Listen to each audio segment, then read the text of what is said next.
तो उन बाणा तक कहना चाहूंगी कि किस्से के दुख दर्दा पे कदे आशा नहीं कर दे, किस्से के दुख दर्दा पे कदे आशा नहीं कर दे, या जवानी तो सब में आवे इसमें मचा नहीं कर दे।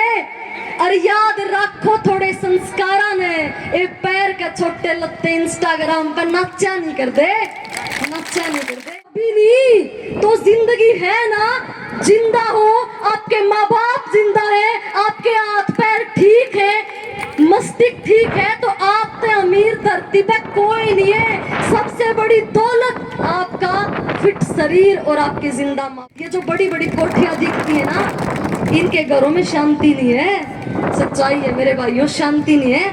ये नींद की गोलियां लेके सोते हैं, बड़ी बड़ी गाड़ियों में, ये सिर्फ दिखावे का है। असली शांति है अपने वर्गे के दिलों में, जो बढ़िया बाजरे की रोटी खा के लासी पी के सोए है ना, वह शांति सबसे बड़ी है।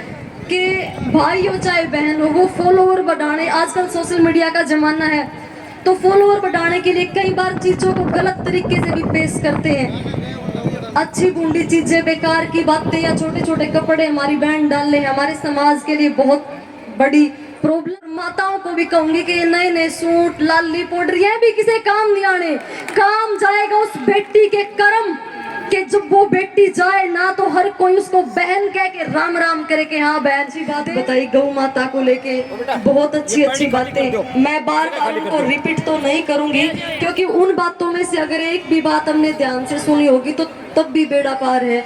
बस इतना ही कहूंगी कि गौ माता को बचा लो, नहीं तो आने वाले समय में बचाना नहीं पड़ेगा, क्योंकि रहेंगी ही नहीं तो बचाएंगे क्या। सही बात है ना। और गौ की सेवा से बड़ी कोई सेवा नहीं होती। एक बार फिर जोरदार ताड़ियां बजाओ अपने पूरे गांव के लिए, अपना कीमती समय निकाल के आप सब आए हो। ऐसी महान आत्माओं के मन दर्शन और बहुत सारी सौभाग्यशाली हूं मैं, जो भाइयों ने बुलाया, आप सबसे मिलने का मौका मिला। इतना कहूंगी कि जिंदगी में, मेरी माताएं बहुत बैठी हैं, जिंदगी में जब भी कोई दुख तकलीफ आवे ना, तो कभी भी टेंशन मत लेना, कभी भी। दुख और सुख तो जीवन का हिस्सा है, और दुख नहीं आएगा तो सुख का मजा कैसे लोगे। और जब भी आप कुछ बड़ा सोचोगे, कुछ काम बड़ा करना है, तो उससे पहले तकलीफ तो आएंगी, क्योंकि ये कुदरत, ये प्रकृति हर किसी को आजमाती है। वो देखती है कि वो बच्चा, वो इंसान उस कामयाबी के, उस सुख के लायक है या नहीं, वो उन मुसीबतों से आगे जा सकता है या नहीं। पता है, राजा दशरथ के बेटे राम जब तक अयोध्या में थे तो केवल राम थे, केवल, जैसे आप सबके बेटे हैं, हम हैं, केवल राम। पर जब 14 साल का वनवास करके लौटे ना, तो मर्यादा पुरुषोत्तम भगवान श्री राम बन गए।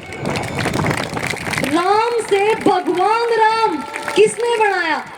भगवान राम बनाया, उसकी हिम्मत ने, उसके हौसले ने। जिस मुश्किल समय का सामना उस राम ने इतनी मुस्कान के साथ किया, इतनी हिम्मत के साथ किया, उसने उसको भगवान राम बना दिया। तो जब भी तुम्हारी लाइफ में कोई समस्या आवे, तो समझ जाना कि ऊपर वाला आपको यहाँ से यहाँ लेके जाएगा। उस परम पिता परमात्मा ने भी तो आपके बारे में कुछ सोचा होगा ना। वैसे तो किसी को दुख नहीं देता, हम देखे भी है कि बुरे मानस तो काचे काटते रहे हैं, है ना, क्योंकि वह इसी चीज के लायक है। असली हीरो की जिंदगी में ही समस्या आती है। पता है, रावण की जब मौत हुई ना, तो उसकी पत्नी कौन थी? मंदोदरी। मंदोदरी भगवान राम के पास आई और बोली कि हे राम, मैं रावण की दुर्भाग्यशाली पत्नी मंदोदरी हूँ। तो भगवान राम पहले ही खड़े हो गए, देखते ही कि कोई लेडीज आ रही है, उसने कहा कि हाथ जोड़ के प्रणाम किया और बोले कि हे माँ, आपके पति रावण बहुत बड़े ज्ञानी थे, ज्ञानी थे, ब्रह्मा के अंश थे, बहुत बड़े, इस पृथ्वी के विजेता थे। लेकिन माँ, वो रावण आपके पति अनीति के रास्ते पर चल पड़े थे, इसीलिए उनका वध हुआ। हो सके तो इस राम को माफ करना माँ।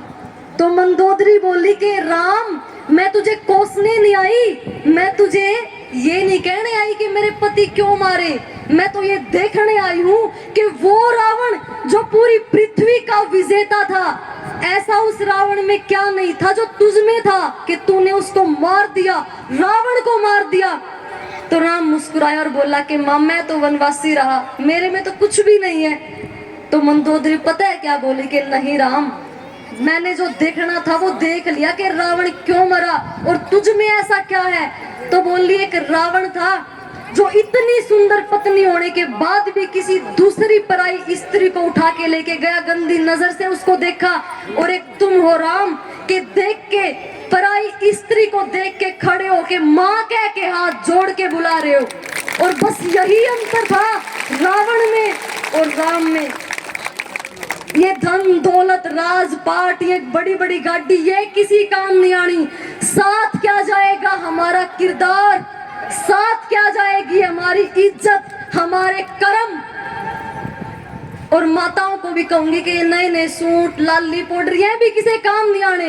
काम जाएगा उस बेटी के कर्म कि जब वो बेटी जाए ना तो हर कोई उसको बहन कह के राम राम करे कि हाँ बहन देश और समाज के लिए अच्छा काम कर रहे हो। तो कभी भी कर्म ऐसा करना मेरी बहनों के, माँ बाप को प्राउड हो कि हाँ हमारी बेटी है, हमारी शेरनी है।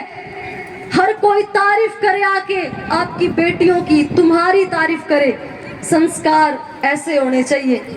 और राम कृष्ण वो हमारे सूरवीर, हमारे महान भगवान, वो वेद ग्रंथ महाभारत रामायण गीता जितना सिखाया जाए अपने बच्चों को सिखाया करो, क्योंकि दुनिया की किसी किताब में इतना ज्ञान नहीं है जो हमारे वेदों में, हमारे पुराणों में है। और पर हमारे समाज में कुछ ऐसी भी बहन है कि यहाँ पे मातृशक्ति ज्यादा है। तो मैं इस बात को थोड़ा सा उठाना चाहूंगी कि भाई हो चाहे बहन हो, वो फॉलोअर बढ़ाने, आजकल सोशल मीडिया का जमाना है, तो फॉलोअर बढ़ाने के लिए कई बार चीजों को गलत तरीके से भी पेश करते हैं। अच्छी बूंदी चीजें, बेकार की बातें या छोटे छोटे कपड़े हमारी बहन डाल ले, हमारे समाज के लिए बहुत बड़ी प्रॉब्लम है ये। नहीं, नाम तो हो गया, सारी दुनिया जानने लगी, लेकिन वो नाम ऐसा हुआ कि वो उस नाम के आगे बद लग गया।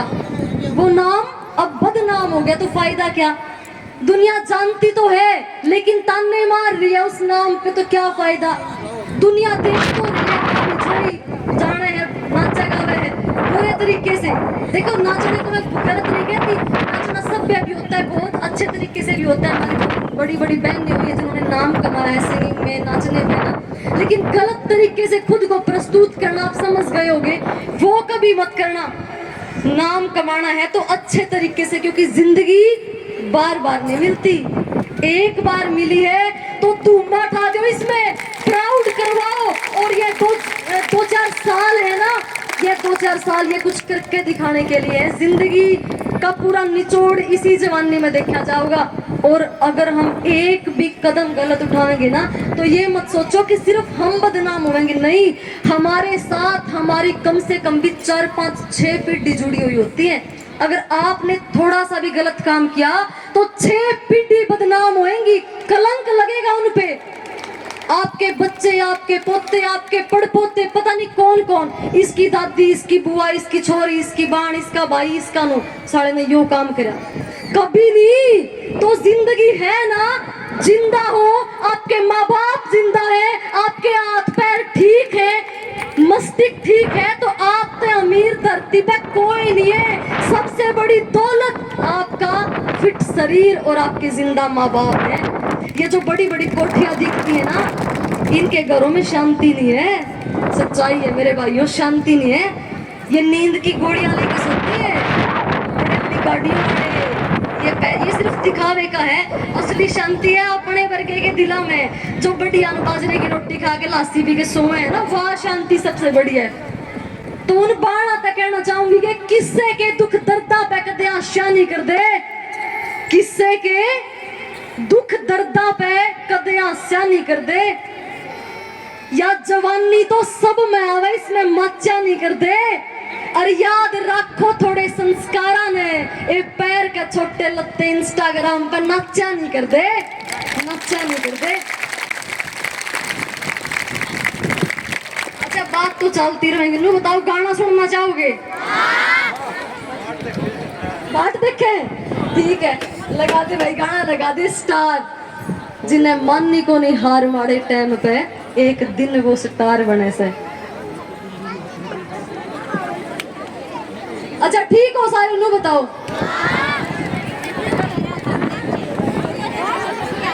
के ताई बहुत खुश हो? अच्छा, मेरी वीडियो देखी है कदे? ये गैलरी खाली कर दो। देखी है? एक बार थोड़ा थोड़ा भाई, थोड़ा थोड़ा साइड भाई यो प्यार हमेशा बनाए रखना, क्योंकि